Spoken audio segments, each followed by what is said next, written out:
Mga kapatid, sa mga pangarap mo sa buhay, sigurado kung mabibigo ka talaga, hindi ka interesado eh. 'Di ba? Ang tinatanggap sa trabaho, yung interesado, 'di ba? Kaya sa Panginoon, tatanggapin tayo ng ating Diyos kung tayo po ay interesado na makarating doon sa kanyang kaharian, 'di ba? Praise God, na kailangan natin ihanda yung ating mga sarili kung paano natin makamtan yung sinasabi ng ating Panginoon, yung kanyang pangako. Buhay na walang hanggan, di ba? Number 4, emulate Christ consecration. Ano daw po? Tularan natin ang pagpapakabanal ni Kristo Jesus.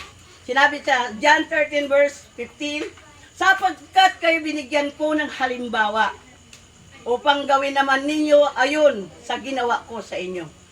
Tingnan mo lang yan.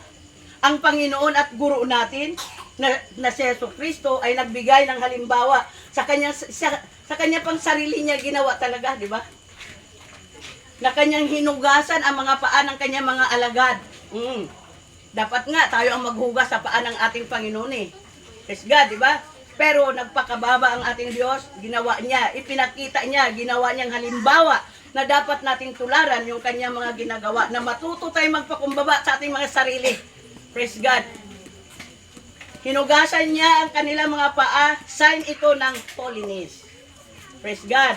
Upang sila'y luminis ng lubusan.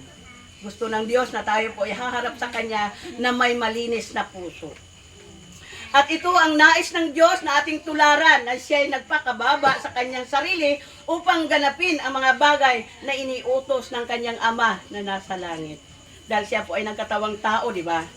Praise God. Siya po ay nagmasunurin hanggang sa kamatayan. Amen? Gayon din dapat tayo. Marapat na magsipaglinis at magsipaghugas din tayo ng ating mga kasalanan. At